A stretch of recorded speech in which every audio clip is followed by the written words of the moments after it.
Hi guys, स्वागत है आपका एक और नई वीडियो में। तो भाई बहुत सारे लोगों के बहुत अलग अलग ओपिनियंस है संजू सैमसन के ऊपर कि क्या उन्हें सीएसके में आना चाहिए, क्या नहीं आना चाहिए, क्या सीएसके को खरीदना भी चाहिए या फिर नहीं, यानी कि ट्रेड करना चाहिए या फिर नहीं। मतलब काफ़ी मिक्स्ड जो रिएक्शंस है वो काफ़ी सारे फैंस के आ रहे हैं। कुछ लोगों का मानना है कि हाँ भाई आना चाहिए इन्हें, क्योंकि ये एक अच्छे बैट्समैन हो सकते हैं, विकेट कीपर का भी रोल निभा सकते हैं। और कुछ लोगों का मानना है कि भाई कहाँ पे ये फिट होंगे और कि इतने पैसे कैसे हम लोग भरेंगे इनके लिए। तो चलिए इसी बारे में हम लोग इस वीडियो में बात करने वाले हैं। लेकिन उससे पहले हम लोग एकदम क्लियर करेंगे कि भाई कहाँ से ये रूमर उठा, कैसे क्या इसके चांसेस हैं, सब कुछ हम लोग इसमें देखने वाले हैं। फिर मैं आपको प्रोज और कॉन्स बताने वाला हूँ कि भाई क्या फ़ायदेमंद है संजू सैमसन का आना या फिर नुकसानदायक है। तो पूरी वीडियो ज़रूर देखिएगा, आपको मज़ा आने वाला है, आपको सब कुछ क्लियरिटी मिल जाएगी। फिर चाहे जो भी आपसे सवाल पूछेगा भाई संजू सैमसन आने चाहिए या फिर नहीं, आप एकदम क्लियर जवाब दे सकते हैं। तो चलिए इस वीडियो को शुरू कर लेते हैं। लेकिन उससे पहले अगर आपने सब्सक्राइब नहीं किया चैनल को तो प्लीज़ सब्सक्राइब जरूर कर दीजिएगा और वीडियो को जरूर लाइक कर दीजिएगा, जो कि काफ़ी अच्छी बात होगी अगर आप करते हैं तो। चलिए फिर हम लोग बिना किसी तरीके से वीडियो को शुरू कर लेते हैं। तो सबसे पहले तो हम लोग देख लेते हैं भाई कहाँ से ये रूमर शुरू हुआ, कैसे मतलब ये जो फैंस के अंदर जो ये बातें दिमाग में घुसी कि भाई संजू सैमसन सीएसके में ट्रेड होकर आ सकते हैं। तो सबसे पहले केरला के न्यूज़पेपर ने रिपोर्ट करना शुरू किया था। फिर उसके बाद क्या हुआ कि भाई मतलब हम लोग को पता है काफ़ी दिनों से ये खबरें निकल के आ रही थी भाई राजस्थान के और संजू सैमसन के बीच में कुछ अच्छा नहीं चल रहा है। तो इससे मतलब फैंस थोड़ा उस पर विश्वास करना शुरू करते हैं। लेकिन फिर उसके बाद जो संजू सैमसन के मैनेजर वो एक पोस्ट भी लाइक कर देते हैं जिसमें बात की जा रही थी कि भाई संजू सैमसन कैसे ट्रेड हो सकते हैं, सीएसके में जा सकते हैं 2026 के लिए, और मतलब वाइस कैप्टेंसी का जो रोल है वो एक्सेप्ट कर सकते हैं। कुछ ये जो मतलब पोस्ट था उसको लाइक किया संजू सैमसन के मैनेजर ने, और फिर संजू सैमसन ने पोस्ट किया येलो लाइन क्रॉस करते हुए नेक्स्ट चैप्टर, ऐसा कुछ करके उन्होंने डाला था कैप्शन में। और ये जो फोटो है, मेन बात यह है कि भाई ये काफ़ी पुरानी फोटो यानी कि 21 फरवरी की फ़ोटो है जो कि इनकी वाइफ ने पोस्ट करी हुई थी। उसको दोबारा रिसाइकिल करके इन्होंने इस टाइम पे अगर डाला है फ़ोटो तो मतलब कुछ ना कुछ इसके पीछे मोटिव होगा तभी तो डाला है। और फिर उसके बाद जो इनकी वाइफ है वो पोस्ट करती है स्टोरी, जो कि मैच 2-3 दिन पहले था लेकिन स्टोरी 2-3 दिन बाद पोस्ट करी गई, जिसमें संजू सैमसन टीएसके और एमआई न्यूयॉर्क का मैच देखते हुए नजर आ रहे थे। तो मतलब काफ़ी सारे इंडिकेशन, काफ़ी सारे हिंट्स दे दिए गए, जिससे कि मतलब फैंस के अंदर एक कह सकते हैं 100% विश्वास होने लगा कि भाई हाँ संजू सैमसन सीएसके में जाने वाले हैं। और अगर इन सारे रूमर्स को हम लोग देखें, इन सारे हिंट्स को अगर देखें तो भाई ऐसा लग रहा है कि भाई सीएसके साइन कर सकती है। लेकिन अब साइन तो कर सकती है लेकिन जो फैंस है वो दो मतलब हिस्सों में बढ़ चुके हैं। कुछ लोग कहते हैं कि भाई आना चाहिए इनको, कुछ लोग कहते हैं कि भाई नहीं ये फ़ायदेमंद नहीं है हमारे लिए। तो सबसे पहले हम लोग देख लेते हैं कि भाई क्या फ़ायदा है संजू सैमसन का सीएसके में ज्वाइन होने से। सबसे पहला फ़ायदा तो भाई ये इंडियन है और एक्सपीरियंस है, सबसे बड़ा फ़ायदा यही आप कह सकते हैं। और फिर उसके बाद अगर हम लोग देखें तो एकदम परफेक्ट रिप्लेसमेंट भी हो सकते हैं एम एस धोनी के लिए। हालांकि पोजीशन वाइज अगर हम लोग देखें तो एम एस धोनी फिनिशर हैं, ये मतलब टॉप ऑर्डर के बैट्समैन हैं, लेकिन अगर देखें विकेट कीपर बैट्समैन इंडियन और काफ़ी एक्सपीरियंस, तो मतलब परफेक्ट रिप्लेसमेंट हो सकते हैं एम एस धोनी के। और वाइस कैप्टन अगर रहेंगे तो भाई मतलब कैप्टनसी में काफ़ी मदद कर सकते हैं, क्योंकि भाई ज़बरदस्त क्रिकेटिंग ब्रेन तो इनके पास है ही। और मान लीजिए कभी फ्यूचर में कैप्टन बनते भी हैं तो भाई ये एक अच्छा रोल निभा सकते हैं। तो मतलब एक एक प्लेयर है लेकिन फ़ायदे कई सारे संजू सैमसन से अगर हम लोग देखें।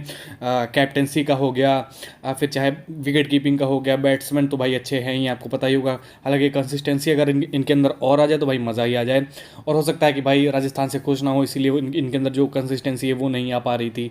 और हो सकता है सीएसके में आए तो भाई माहौल अगर अच्छा मिले, मतलब एनवायरनमेंट अगर अच्छा मिले तो जो कंसिस्टेंसी है वो भी वापस आ जाए। लेकिन जो प्रोज़ हैं वो मुझे लगता है इसके अलावा आप कोई प्रोज़ मुझे नहीं गिना सकते हैं। और जो कॉन्स है भाई वो बहुत सारे कॉन्स हैं। तो चलिए हम लोग देख लेते हैं कि भाई मतलब क्या नुकसान है संजू सैमसन का सीएसके में आने से। तो सबसे पहले आप जो सबके सामने मतलब फेस पे आपको मार्क में फेंकूँ तो भाई वो होगा 18 करोड़ रुपए। पहली बात तो हमें पता है कि भाई 18 करोड़ रुपए सीएसके को देने होंगे इस ट्रेड के लिए। और बात की जाए तो भाई सीएसके को अभी थोड़ा रीबिल्ड करने की ज़रूरत है, क्योंकि भाई इनके पास एक लोअर ऑर्डर के बैट्समैन और फिनिशर, दो बैट्समैन जो चाहिए ही चाहिए मतलब सीएसके को। और ख़रीदने के लिए भाई पैसे लगेंगे, क्योंकि भाई अच्छे अच्छे प्लेयर्स आएंगे जो कि मतलब क्वालिटी प्लेयर्स हो सकते हैं। फिर चाहे वो मैक्सवेल हो, ग्लेन मैक्सवेल अभी हाल ही में उन्होंने शतक जड़ा, माइकल ब्रिसवेल का आपको पता ही भाई बॉलिंग बैटिंग सब कर सकते हैं और कितना शानदार करते हैं आप जानते ही हैं, मुझे ज़्यादा बताने की ज़रूरत नहीं है। कैमरन ग्रीन है जो कि मतलब मिडिल ऑर्डर में बैटिंग कर सकते हैं, इनके ऊपर भी मतलब सीएसके दांव लगाना चाहेगी। ग्लेन फिलिप्स अगर रिलीज़ होते हैं, डेविड मिलर, बहुत सारे प्लेयर्स हैं जो कि कम दाम में नहीं आने वाले हैं। अगर आप सोच के चलें कि भाई बेस प्राइस पे इनको हम लोग खरीद लेंगे, तो ऐसा नहीं है। कितना भी दिन का ख़राब चल रहा हो, कितना भी कुछ भी हो, ये 5 6 7 8 करोड़ से मतलब कम तो नहीं बिकने वाले हैं, और इनको खरीदने के लिए भाई पैसे चाहिए। और अगर 18 करोड़ हम लोग संजू सैमसन के ऊपर ही खर्चा कर देते तो भाई कहाँ से हम लोग पैसे लाएंगे, कहाँ से खरीदेंगे इन सारे प्लेयर्स को जिनकी ऑब्वियसली ज़रूरत है सीएसके को। लेकिन अगर हम लोग टॉप ऑर्डर के देखें तो भाई टॉप ऑर्डर हम लोग का मतलब पहले से ही सॉर्टेड है, और एक टॉप ऑर्डर बैट्समैन लेकर हम लोग एक टैलेंटेड प्लेयर की जगह ही खाएंगे, जिसमें उर्विल पटेल या आयुष मात्रे की जगह जा सकती है, जैसा कि आपको पता ही होगा। क्योंकि भाई ये वन डाउन या तो फिर आएंगे या तो फिर ओपन करेंगे, और आयुष मात्रे उर्विल पटेल इन दोनों का मतलब जो पोजीशन है वो भी यही है, या तो ओपनिंग करेंगे या फिर वन डाउन। और रही बात एक और प्लेयर जो कि इसमें होगा, वो ऋतुराज गायकवाड़ होंगे ही, आपको पता ही है। तो अगर हम लोग संजू सैमसन को लाते हैं तो हम लोग मतलब अपने लिए परेशानियां ही बढ़ाएंगे कि किस प्लेयर को कहाँ पे खिलाना है, क्योंकि ऑब्वियसली हमारे पास इतने सारे प्लेयर्स पहले से ही हैं, तो भाई एक प्लेयर ला के क्या ही फ़ायदा है। हालांकि अगर आप सोच रहे हैं कि भाई विकेट कीपिंग की वजह से हम लोग ला सकते हैं संजू सैमसन को, तो भाई विकेट कीपिंग उर्विल पटेल भी कर सकते हैं और ऋतुराज गायकवाड़ भी कर सकते हैं। और अगर आप संजू सैमसन को लाकर एम एस धोनी को रिप्लेस करना चाहते हैं तो फिर चलिए एम एस धोनी नहीं होंगे। लेकिन अगर आप नहीं लाते संजू सैमसन को, तब तो फिर एम एस धोनी है ही, आपको पता ही है, मतलब उनको कौन बोल सकता है। डेवन कॉनवे को अगर सीएसके नहीं छोड़ते तो डेवन कॉनवे भी कर सकते हैं, और कार्तिक शर्मा को मुझे लगता है सीएसके टारगेट करने वाले हैं, वो भी मतलब विकेट कीपर ही हैं, तो और मतलब लोअर ऑर्डर में भी खेल सकते हैं। तो भाई ये कितना शानदार होगा। तो मतलब संजू सैमसन को लाना मुझे लगता है इतनी अच्छी डील नहीं जितना कई सारे फैंस सोच रहे हैं। मेरे हिसाब से आएंगे, मुझे काफ़ी खुशी होगी, लेकिन अगर सीएसके के हिसाब से देखा जाए कि क्या फ़ायदेमंद होगा सीएसके के लिए, तो भाई मतलब फ़ायदेमंद नहीं होने वाला है। अगर संजू सैमसन 8 9 10 करोड़ में आ जाते हैं तो भाई चलिए एकदम परफेक्ट डील है। हम लोग मतलब अश्विन को दे सकते हैं और थोड़ा मतलब 10 20 लाख रुपए और देकर मतलब संजू सैमसन को ला सकते हैं, ऐसा ट्रेड कर सकते हैं। लेकिन 18 करोड़ भाई बहुत ज़्यादा पैसे हो जाते हैं।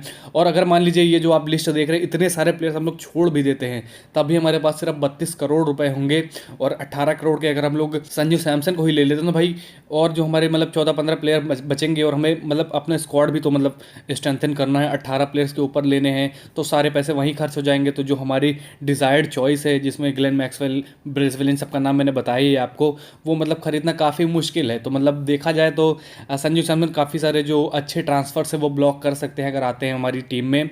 हालांकि मैं खुश होऊंगा अगर आएंगे, लेकिन कम पैसे में। और ज़्यादा पैसे अगर 18 करोड़ रुपए दे रही सीएसके, तो मुझे लगता है ये बिल्कुल बेकार डील है। फिर जो काफ़ी सारे फैंस का और कंसर्न एक और है कि भाई अगर संजू सैमसन आते हैं तो क्या एम एस धोनी संन्यास ले लेंगे। अब बहुत सारे फैंस के अंदर ये मतलब जो बातें हैं वो घूम रही लगातार, मेरे दिमाग में भी आई थी। लेकिन मुझे लगता है अगर संजू सैमसन आते हैं तो जो चांसेस हैं एम एस धोनी के संन्यास लेने के, तो मुझे लगता है बढ़ जाते हैं। लेकिन अगर संजू सैमसन नहीं आते हैं तो जो एम एस धोनी है मुझे लगता है 1 साल और खेलेंगे, और जो मतलब यंगस्टर्स हैं उनको ट्रेन करेंगे, उर्विल पटेल हो गए या फिर कार्तिक शर्मा को साइन करेगी मुझे लगता है मिनी ऑक्शन में। इन सबको ट्रेन करके एम एस धोनी जाएंगे। वंश वेदी हैं ही, उनका तो मैं नाम ही भूल गया था।